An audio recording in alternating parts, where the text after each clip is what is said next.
De las cosas más difíciles que he vivido en la consejería es cuando le he dado un consejo a alguien y viene Satanás y me pone una zancadilla donde tengo que aplicar eso que le estoy diciendo al otro. Y no sé si usted se vio el video anterior a este, que es el capítulo 11 de cómo Dios obra en un corazón duro, donde conté la historia de una bicicleta que pedí por internet y era una estafa, pero gracias al mensajero que se la pilló, me salvó de perder el dinero. Y a la final no entiendo por qué Dios evitó que me estafaran, si el día de ayer me la robaron.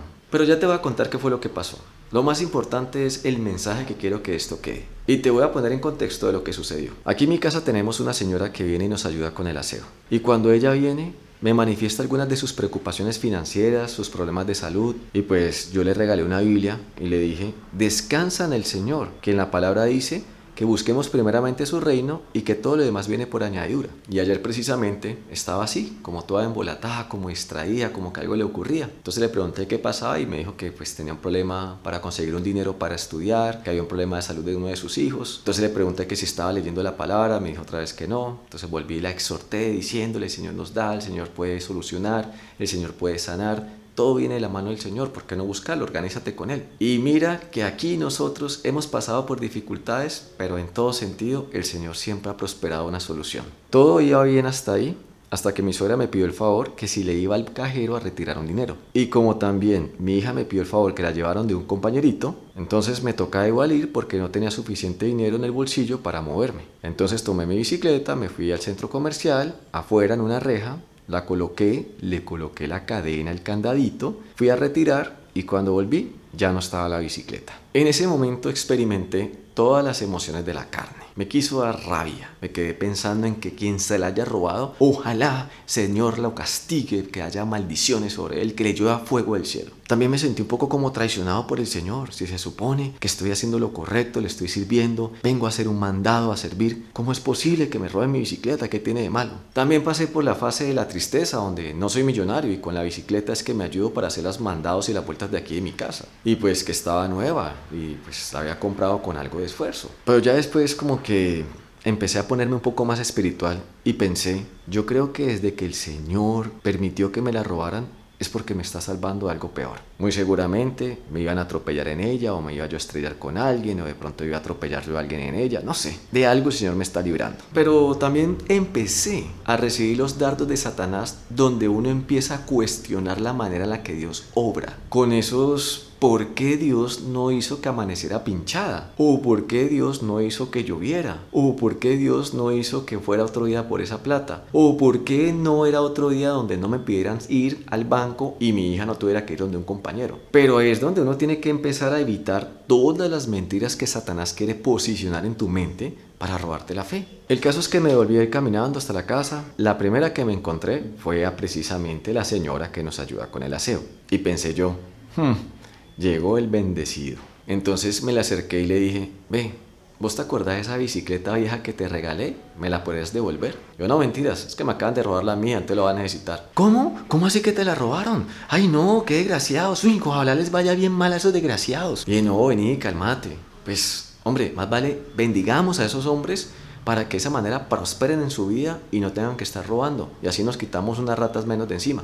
Ay, no, pero Andrés, ¿cómo así? Imagínate, ¿cómo te van a robar tu bicicletica? Y entonces, pues mira, yo creo que es que el Señor me bajó una bicicleta porque me va a regalar un carro. Pues sí, eso le dije. Realmente, pues, no lo dije así con mucha fe, ¿no? Pero, bueno, quién sabe, pronto. Luego después apareció mi suegra, la mujer por la cual tuve que salir de la casa a hacer el retiro. Ay, Andrés, tú me estás bromeando, ¿cierto? Es un chiste. No, Andrés, yo no te lo puedo creer. Sí, me robaron la bicicleta, pero bueno, eso debe ser que el Señor me quiere subir a un carro, tranquilízate. Y así también fui donde Pau, donde cuando le conté a Pau, me dijo, acabo de terminar de orar porque yo sentí en el espíritu que te iban a robar. Y estaba orando por ti. Y pues yo creo que también otro dardo de Satanás es como que uno piensa y ¿de qué sirvió esa oración? Igual me robaron. Pero con el retiro de dinero que le hice a mi suegra, se hubiera podido comprar 4 veces esa bicicleta. Entonces creo que sí me salvé de un robo mayor, porque puede ser que me quitaron la bicicleta, yo me haya devuelto a pie, porque vivo cerca del sitio, y me hubieran podido seguir para robarme algo más. Entonces después viene mi hija y me dice, papá, vamos a donde mi compañero. Listo. Pedimos un Uber, decía el Uber que costaba como $5 la carrera, eso queda por allá en el campo, como en carretera.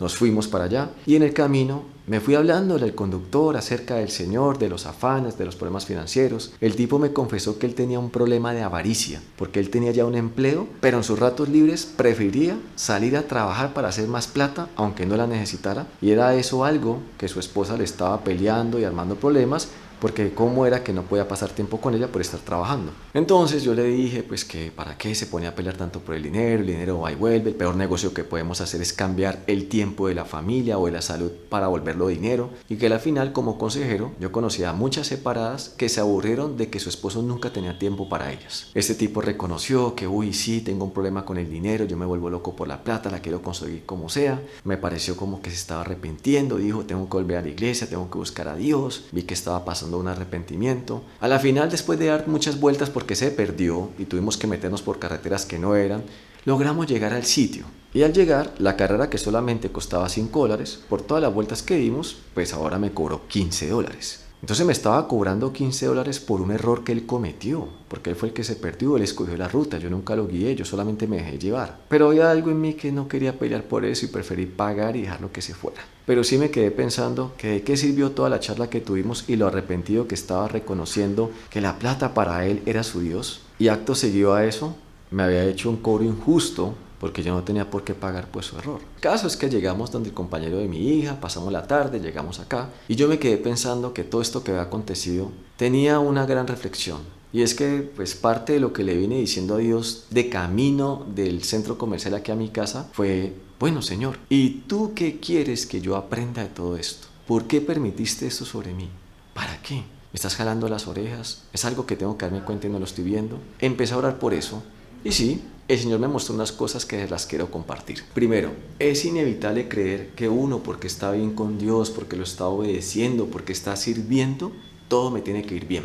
Y por esto es que cuando nosotros enfrentamos una mala situación, Satanás aprovecha para tentarnos en sentirnos defraudados, decepcionados de Dios, lo cual se va a convertir en una queja, en una murmuración contra Él. Pero en Romanos 5:4-5 dice: justificados pues por la fe, tenemos paz para con Dios por medio de nuestro Señor Jesucristo, por quien también tenemos entrada por la fe a esta gracia en la cual estamos firmes, y nos gloriamos en la esperanza de la gloria de Dios. Y no solo esto, sino que también nos gloriamos en las tribulaciones, sabiendo que la tribulación produce paciencia, y la paciencia prueba, y la prueba esperanza, y la esperanza no avergüenza, porque el amor de Dios ha sido derramado en nuestros corazones por el Espíritu Santo que nos fue dado. Yo sé que la situación de un robo, de un cobro injusto, no se va a comparar con una crisis matrimonial, con un esposo que ha abandonado el hogar. Pero sí hay una esencia del mensaje en donde nosotros tenemos que estar pilas, porque en la adversidad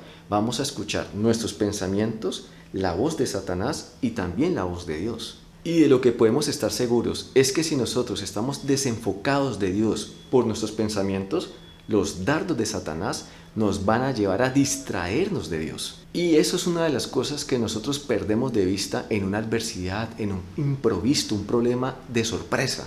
Y es que estos también nos están dando la oportunidad de ver, ¿y Dios qué va a hacer ahora? Pero cuando estamos así como desenfocados, esto es lo que nos lleva a perder la paciencia. Y Satanás aprovecha para que te desquites con los que no tienen la culpa o te la pases en una mentalidad de queja, que es lo contrario a la oración. Ese robo me hubiera servido como un pretexto perfecto para decirle a mi hija, ya no quiero salir de la casa. O por ejemplo, después de haber terminado de hablar con el conductor acerca del Señor, acerca de que la avaricia también era un pecado, acerca de que el Señor todo lo provee, y noté como que esto le sirvió y vi como una actitud de arrepentimiento, pero minutos después veo que me hace ese cobro injusto, pues me lleva a pensar que todo ese tiempo se perdió, como que este mensaje entró por un oído y salió por el otro. Eso me lleva como a sentir una desesperanza de, ¿para qué hago esto? Pero en Isaías 5:11 dice que la palabra de Dios sale pero nunca vuelve vacía. Es como una semilla que ha sido plantada y solamente en el tiempo que Dios quiera esa semilla prosperará. A la final es el único que la puede hacer prosperar. Y tanto así que nosotros no podemos hacer juicio de si Dios lo hace, no lo hace o en qué tiempo lo hará. Y lo que tampoco estamos viendo es que en ese tiempo en que Dios se demora en responder, en darnos lo que pedimos, en contestar la oración, lo que el Señor está haciendo allí es perfeccionándonos. Y esto lo hace para que podamos aumentar la fe, tener mayor confianza en Él. Creer que Dios tiene un propósito y Él nunca te defrauda. Pero la frustración o sentirte decepcionado de Dios, eso no es culpa de Él.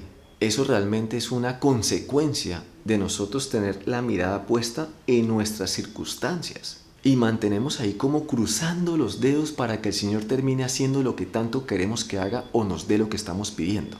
Pero esa es la consecuencia de haber conocido primero a los hombres y después a Dios.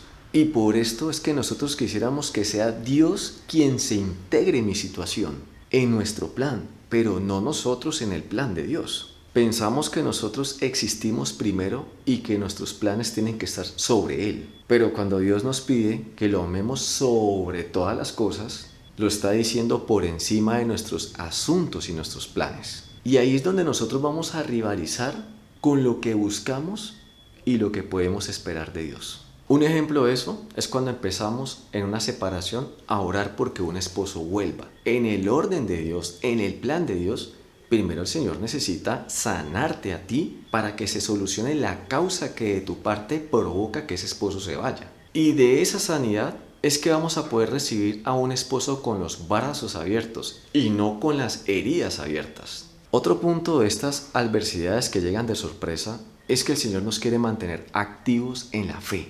alertas, pues la comodidad es la mejor condición de nosotros en donde Satanás aprovecha para cogernos dormidos y devorarnos. Y es curioso que cada vez que yo contesto una llamada a la consejería y me preguntan: hola Andrés, ¿cómo estás? Yo digo muy bien, sin quejas. Pero curiosamente esa tarde, cuando recibí esa misma pregunta después de lo que me había pasado, había una voz en mi mente que me decía: ¿en serio estás diciendo que sin quejas no hay algo de qué quejarnos? Pero cuando lo pensé mejor, eso a lo que tú le pones tus pensamientos le estás dando poder.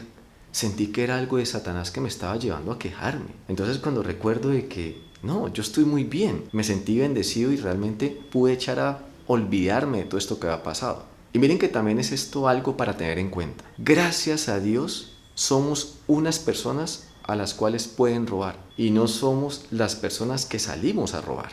Y de lo que estoy convencido es que a uno le pueden robar el sueldo, las cosas, pero nunca te van a poder robar la bendición. Y desde la mitad de este año yo he estado experimentando como algunas situaciones incómodas en lo financiero. También he tenido otras de abundancia financiera que me han bendecido, pero después de yo haber enfrentado problemas en la salud, cuando tuve a mi esposa que casi se muere, haber tenido problemas en lo sentimental, cuando tuvimos los problemas matrimoniales, y comparando eso con los problemas financieros, de las tres áreas, yo prefiero tener problemas financieros, pero no los otros dos. En 2 Corintios 12, Pablo habla acerca del aguijón en la carne. Algunos estudiosos dicen que el aguijón de la carne de Pablo era que él tenía lepra, o que era ciego, o que no se lograba perdonar que él había perseguido a la iglesia de Cristo. Y Pablo le pedía al Señor que lo sanara, pero el Señor le respondía que se bastara con la gracia del Señor, que le fuera suficiente esa gracia. También entendamos que la necesidad funciona como un reloj despertador que nos mantiene activos en la fe. Porque es que el Señor sabe que nosotros en la necesidad, en la tribulación, uno siente la tentación de tirar la toalla. Tengo pereza a orar, ya no quiero ir a la iglesia, no quiero leer la Biblia. Dios sabe todo eso. Pero les voy a decir algo. Cuando usted ha logrado que sus peticiones Dios se las conceda y ahora usted tenga todo lo que quería, le aseguro que esa sí va a ser la tentación más dura. Tenerlo todo y seguir fiel con Dios. Porque vas a ser tentado a soltarte de Él como sea. Porque ¿para qué lo necesitamos? Otro punto que también vi es que el Señor quiere recordarnos que todo viene de Él. Pero también por esto es que cuando nosotros pensamos que lo que es nuestro es de nosotros y lo perdemos, sentimos una gran ofensa porque ¿por qué me van a quitar algo que es mío? No debería existir nada que nos aleje de nuestras propiedades. Pero en Santiago 1:17 dice que toda buena dádiva viene de Dios. Y en Romanos 8:28 dice que para los que creemos en Dios, todo nos va para nuestro bien, incluyendo las cosas malas. Y las dificultades pulen nuestro carácter. Y superar las pruebas afirman la confianza que tenemos en Él. Por esto cuando yo veo en las noticias que a una persona que trataron de robar, ella se defendió y lo mataron, yo pienso que pesar que esa persona no darse cuenta que Dios nos bendice con todo lo necesario. Y si eso que te quitaron era algo necesario, el Señor que te lo dio, te lo volverá a dar. En el peor de los casos, Eso es que el Señor nos va a poner a estrenar. No se olviden, en este plano terrenal todo lo malo nos puede pasar. Todo lo malo parece que tiene que pasar. Solo cuando nosotros tenemos la mirada en el Señor es que lo único bueno que pase viene de Él. Otro punto importante, que espero te hayas visto el video anterior, el 11, para que tengas el contexto, es que cuando el mensajero me evitó que me estafaran por el pago en línea, al negarme él el uso del datáfono, antes de ese suceso yo había tenido con él una serie de discusión, porque me dijo que venía a las 10 de la mañana y eran las 4 de la tarde y no había llegado. Entonces yo le hice a él como un reclamo por su falta de seriedad, a lo cual él se ofendió, se molestó un poco. Pero menos mal que mi afán, mi intolerancia, mi prisa no lo ofendió al punto que él en desquite me dejara estafar para que aprendiera. ¿Quién sabe cuántas veces no nos damos cuenta que ese afán lo que está afanando es nuestro propio perjuicio? Menos mal ese hombre fue tocado por Dios para que me tuviera paciencia y misericordia para no dejarme robar. Precisamente las dos cosas que me faltaron a mí, que soy supuestamente cristiano, el hombre de Dios. Debemos de trabajar en la paciencia, dejar de andar afanados, evitar reaccionar de manera impulsiva, porque yo creo que estos son los factores que hacen que se retrase eso que tanto estamos esperando. Porque yo creo que estos son los factores que hacen que se retrase eso que tanto estamos esperando. No olvidemos que los israelitas también querían llegar a la tierra prometida, pero cuando llegaron o se afanaron a llegar, no tenían el valor para tomarla. Y aun cuando la tuvieron, tampoco tenían la suficiente obediencia a Dios para no perderla. Entonces, amigos, espero que esa historia larga que les conté, porque a mí no me da pena contar que sigo siendo humano, que cometo errores, que el Señor trabaja todos los días en mi vida, que lucho con mi soberbia, que lucho a veces con mi manera como impulsiva de ser. Dios en todos nosotros nos tiene que trabajar porque este plano es para Dios obrar en nosotros. Dios siempre está haciendo la obra en todos nosotros. Nos está perfeccionando, y mientras que nosotros mantengamos la mirada en Él y reconozcamos que tenemos debilidades, Él se va a glorificar en cada una de esas debilidades. Entonces no te quito más tiempo, simplemente recordá que si necesitas una consejería para separados, la puedes pedir ahí. Si me das un mensaje, me das un me gusta, lo compartís, para nosotros es de mucha bendición. Dios te bendiga.